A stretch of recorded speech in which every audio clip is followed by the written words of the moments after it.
साथियों नमस्कार। हमारी आज की कहानी है मध्य प्रदेश के खंडवा शहर की। ये घटना है। ये घटना 19 मई 2025 की है। दो कब्रिस्तान के अंदर दफन मुर्दे को कब्र खोद के निकाला गया और उसके साथ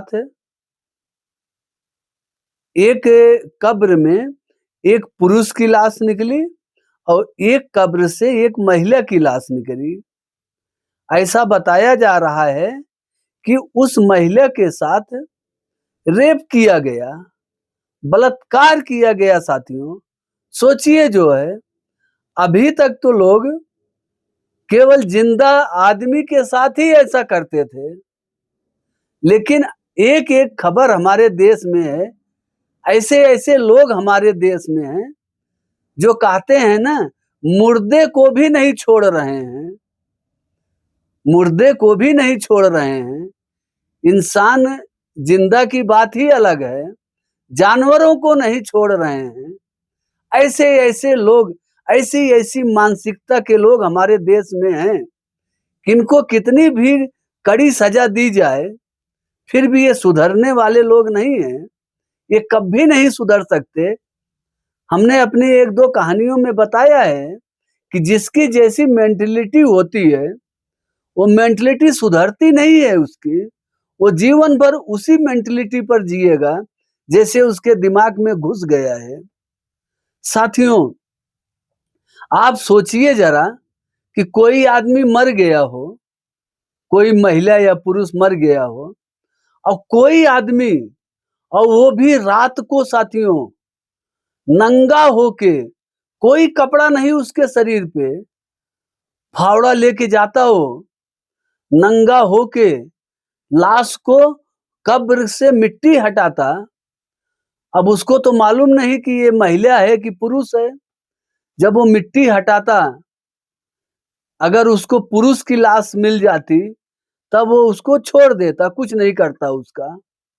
लेकिन जब महिला की लाश मिल जाती तो उसके शरीर से उस कफन को, भाई आदमी मरता है तो एक सफेद कपड़ा जिसको हम आप कफन कहते हैं, उस कफन को हटा के उसके साथ रेप करता। सोचिए कैसे कैसे लोग हैं हमारे देश में। ऐसी कहानी लगभग आप बहुत कम सुने होंगे, या तो हो सकता नहीं सुने हो। ऐसे ऐसे विक्षुब्ध मानसिकता के लोग हमारे देश में रह रहे हैं। उनका जब भी वो मौके की तलाश में रहते हैं, बस जब भी उनको मौका हाथ लगेगा वो ऐसा उल्टा सीधा काम हरकत करने से बाज नहीं आएंगे। साथियों आपको बताते चलें कि ये कहानी 19 मई 2025 की है और वहां पर दो कब्रिस्तान हैं। एक बड़ा कब्रिस्तान के नाम से है और दूसरा जो है सिहाड़ा कब्रिस्तान नाम है। और दोनों कब्र को खोद कर और लाश को बाहर निकाला गया था। ये घटना है 19 मई 2025 की। तो अब इतना कब्र है, शमशान है, सरकार कहाँ-कहाँ सीसीटीवी कैमरे लगाएगी, कहाँ-कहाँ आदमी को बैठाएगी। कोई 24 घंटा तो देख नहीं सकता। और वैसे लोग बस समय का इंतजार करते हैं, उनको जरा भी समय लगा कूद पड़े जो है। तो साथियों जब कोई बात नहीं थी, पुलिस फिर इसमें जो है शिकायत लिख लिया था। उसके बाद में पुलिस ने सीसीटीवी कैमरा लगवाया। सीसीटीवी यही कब्रिस्तान में कैमरा लगवाया कि भाई देखते हैं अगर कोई ऐसा हरकत करेगा तो उसको सीसीटीवी में जरूर वो आ जाएगा। फिर ये शख्स यही शख्स जो है, जो पहले दो लाश के साथ रेप कर चुका था, गलत काम कर चुका था, और फिर यही 21 तारीख को नंगा होके, कोई कपड़ा नहीं। सोचिए साथियों, ये भी बताने में भी अपने को शर्म लग रही है, लेकिन कहानी है, न्यूज है, नहीं बताएंगे तो आप समझ नहीं पाएंगे बात को। पूरा कपड़ा उतार के और फावड़ा लेके चला गया उस कब्रिस्तान में। और इसको ये मालूम नहीं पड़ा कि यहाँ सीसीटीवी कैमरा लगाया हुआ है, कहीं गुप्त में लगाया गया होगा सीसीटीवी कैमरा, और उस कैमरे में पूरी हरकत इसकी रिकॉर्ड हो गई। अब जब पुलिस वाले देखे जो है 2 लाश वहाँ ये जाके खनता है रात को, तो एक कब्र में तो पुरुष निकल जाता है, तो उसके साथ कुछ छेड़खानी नहीं करता। लेकिन जो दूसरी लाश होती है, महिला की लाश होती है, फिर उसमें जो है उसके साथ अनैतिक व्यवहार करता है। क्योंकि ऐसा मालूम हो रहा है वो लाश देखने से कि लाश के पैर के तरफ कमर तक जो लाश का वो कपड़ा है वो हटा हुआ था। लाश तो कपड़ा हटा नहीं पाएगी अपना। हाँ, अच्छा मान लो हवा-ववा से भी उड़ेगी, ऐसा तो उड़ नहीं सकती। हाँ, लाश को तो बाकायदे उसको बना के रखा जाता है कि ऐसे उड़ेगी नहीं। और लाश जो है कब्र से बाहर निकाली गई थी। इसका मतलब ये हुआ कि ये लाश को निकाल के उसके साथ रेप किया और जल्दी-जल्दी में वो कपड़ा ढकना भूल गया। जो कमर से पैर के नीचे वाले भाग में जो कपड़ा होना चाहिए वो कपड़ा इसने नहीं ढका। उसके बाद में साथियों जब फिर गाँव वाले देखते हैं, फिर सीसीटीवी कैमरा देखा जाता है।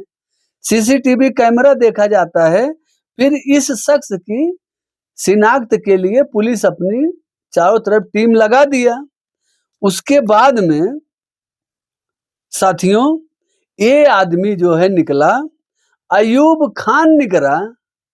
अयूब खान जिसकी उम्र 50 साल है, ये खंडवा के मुंदवाड़ा गांव का निवासी है। ये वही खंडवा का ही, वही गांव के बगल का ही रहने वाला है।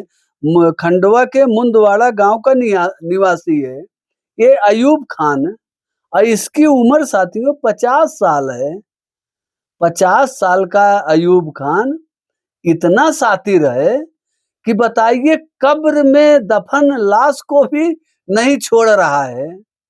सोचिए जो है, कोई बच्चियां महिलाएं अगर ये किसी को पा जाए तो कोई किसी को नहीं छोड़ेगा। जब ये लाश को नहीं छोड़ रहा है, ये तो पूरा शैतान है ना।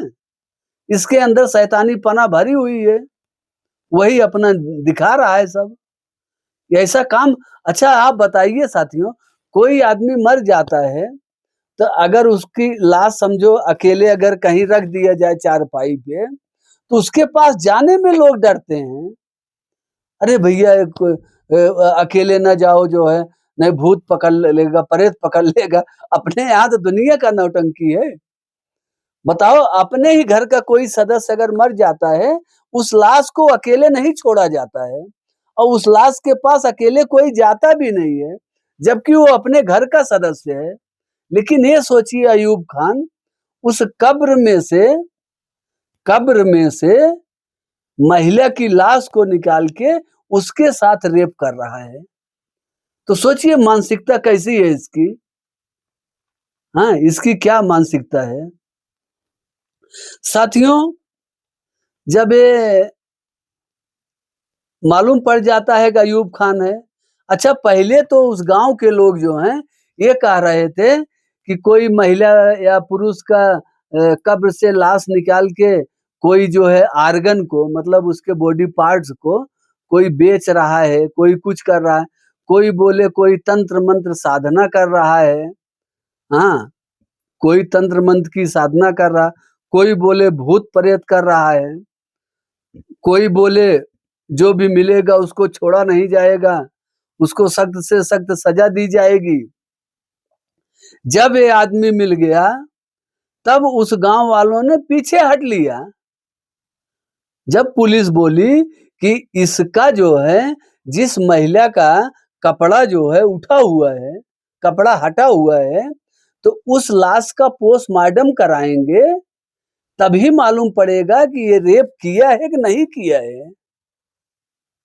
हाँ, तो जब लाश का पोस्टमार्टम कराने की बात आई तो गांव वाले पीछे हट गए, जिसका वो कब्रिस्तान था, जिसके घर के लोग वहां दफन होते थे।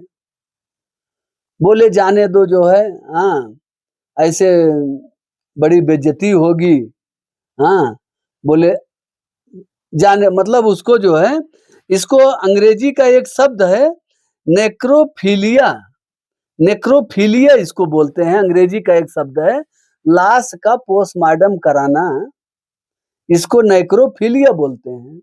तो जब ये नेक्रोफिलिया के लिए तैयार नहीं हुए लोग, हाँ, तब इसको पुलिस ने गिरफ्तार कर लिया, अयूब खान को। अब अयूब खान से पूछा गया, तू भाई क्यों आता है इधर कब्र में लाश, दफन लाश को खनता है, क्या तुम रेप करता है? तो उसने बताया, हाँ हमने किया है। सोचिए साथियों, ऐसे ऐसे बाउंड्री लोग हैं हमारे देश के अंदर, हाँ। और अयूब खान की हिस्ट्री आप सुनेंगे तो आप अपने दांतों तले अंगुली दबा लेंगे। अयूब खान जो है, इसकी शादी हुई थी और 2009 में इसकी 2 शादी हुई थी। तो पहली बीवी इसकी जो थी, उसको 2009 में जला के मार डाला था, जला के मार डाला था, फिर किसी वजह से बच गया। नहीं तो किसी को जलाओगे, तुम ऐसे तो रहोगे नहीं, पुलिस कार्रवाई करेगी, गिरफ्तार करेगी। तो कोई कारणवश ये बच गया उसमें। फिर इसकी दूसरी शादी हुई, तो दूसरी पत्नी को 2009 में उसको मारा था और 2011 में ये दूसरी वाली पत्नी को पानी में डुबो को मार डाला, पानी में डुबो के मार डाला इसको। तो जब ये पानी में डुबो के मारा, तब इसके ऊपर शिकायत लिखाई गई, ये पकड़ा गया और इसको आजीवन सजा हुई है, उम्र कैद की सजा इसको मिली हुई है। साथियों, तब 2011 से ये जेल में बंद था, तो 2025 में जो है, हाँ 2025 में ये छूट के बाहर आया, मतलब 14 साल समझो जेल काटा। जेल काटने के बाद ये बाहर आया और ये जब बाहर आया तो पहली घटना इसने 19 मई 2025 को अंजाम दिया। वहां लाशों को खन के जो दफन लाश रहती, महिला है पुरुष है, जब महिला मिल जाती तो उसका रेप करता और पुरुष मिल जाता तो उसका कुछ नहीं करता। और फिर ये दूसरी घटना को 21 सितंबर को अंजाम दिया, दूसरी वाली घटना को। सोचिए साथियों, कितना बड़ा शैतान दिमाग वाला है ये आदमी, कितना शैतान इसके दिमाग में भरा हुआ है। साथियों, पुलिस इसको गिरफ्तार कर लिया है, हाँ, गिरफ्तार करके इसको जेल भेज दिया है। अब देखो आगे क्या कार्रवाई होती है। हमारे ख्याल से तो कोई कार्रवाई नहीं हो पाएगी इस पे, जहां तक हमारा अंदाज है। ये केवल कह रहा है, यहाँ पुलिस के सामने इसने कह दिया, हाँ हमने रेप किया, लेकिन पुलिस को एक साक्ष्य देना पड़ता है साथियों। अदालत में जब कोई मैटर जाता है, केस जाता है, वो प्रमाण के बेसिक पे जीत हार तय होती है।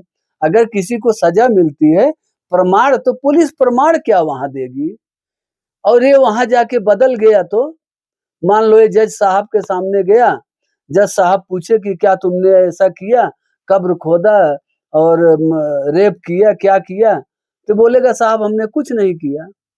तो इसीलिए जरूरी था साथियों, जो हमने आपको एक अंग्रेजी का शब्द बताया, नेक्रोफिलिया जो है, लाश का पोस्टमार्टम इसीलिए कराया जाता है कि जब लाश का पोस्टमार्टम हो जाता तो उसमें लाश में जो है, जब ये शारीरिक संबंध बनाया होगा तो इसका कुछ अंश, वीर का अंश उसमें जरूर होगा जो है। तो जांच होता तो जांच में मिल जाता कि हाँ किया है कि नहीं किया, लेकिन वो गांव वाले पीछे हट गए, कराने ही नहीं दिए। तो अभी ये गया है जेल और हमको तो लगता है जल्द से जल्द छूट भी जाएगा, इसके ऊपर कोई कार्रवाई ही नहीं हो पाएगी। पुलिस भले कार्रवाई की है, लेकिन अदालत में कार्रवाई कमजोर हो जाएगी साथियों। इसीलिए पुलिस वाले देखो, कोई केस अगर जब उकरते हैं, कोई केस की छानबीन करते हैं, उसकी तह तक जाते हैं, मतलब जब तक उनके पास मजबूत एविडेंस नहीं हो जाता है, नहीं मिल जाता, वो केस को छोड़ते नहीं हैं। बड़ी मेहनत से पुलिस वाले तो अपना मेहनत किए, लेकिन इस केस में उस गांव के लोग पीछे हट गए। इसको क्या सजा होगी? साथियों बताइए आप लोग का जो विचार होगा। इस अयूब खान शैतान के बारे में कुछ बताइए कि कितना बड़ा ये शैतान है जो है। हाँ, ये ऐसा कृत्य किया है। ये क्या ऐसा घिनौना कृत्य करना चाहिए? लोगों को लाश देखने में डर लगती है। 1-2 दिन हो जाए तो आदमी नहीं देख पाता। पता नहीं कितने महीनों से कब्र के अंदर दफन महिला की लाश के साथ ऐसी हैवानियत कर रहा है। कोई शैतान से तो कम नहीं है ये। ये इंसान का कर्म नहीं है साथियों, ये शैतान का ही काम है। अब कुछ लोग आ जाएंगे, बताएंगे कि उसकी मानसिकता ठीक नहीं थी, ये था, वो था, दुनिया का फलाना-ढिकाना बताने लगेंगे। फिर बता देंगे तू पढ़ा लिखा नहीं है, अनपढ़ है। इसमें अनपढ़ और पढ़े लिखे से क्या मतलब है? तुम्हारी मानसिकता ठीक होनी चाहिए बस। ऐसा घिनौना कृत्य करने वाला ये अयूब खान, इसको भी इस देश में रहने का अधिकार नहीं होना चाहिए साथियों। जो ऐसा कृत्य करे उसको सरकार कड़ी से कड़ी सजा दे। अगर नियम कानून नहीं बनाए, बनाओ नियम कानून। ऐसे लोगों के खिलाफ सख्त से सख्त कार्रवाई हो कि दूसरा लोग भी देखे तो डरे। नहीं तो ये गया है, फिर कुछ दिन के बाद छूट के आ जाएगा, फिर और कहीं जाके ऐसा कांड करेगा। ये 19 मई 2025 से कर रहा है। मई में किया, फिर जून, जुलाई, अगस्त, फिर सितंबर में किया। पता नहीं बीच में और कहीं किया होगा, नहीं मालूम पड़ा। ऐसे भी तो हो सकता है। जिसकी जो मेंटालिटी है, आदत है, आदत को हम आप नहीं बदल सकते हैं साथियों। इनकी आदत बस वही सजा है, और सख्त सजा। ऐसी सजा हो कि इनकी आत्मा कांप जाए जो है। साथियों, आप लोग का जो भी विचार होगा कमेंट बॉक्स में बताइएगा। फिर मिलते हैं एक नई कहानी के साथ। तब तक के लिए जय हिंद, वंदे मातरम।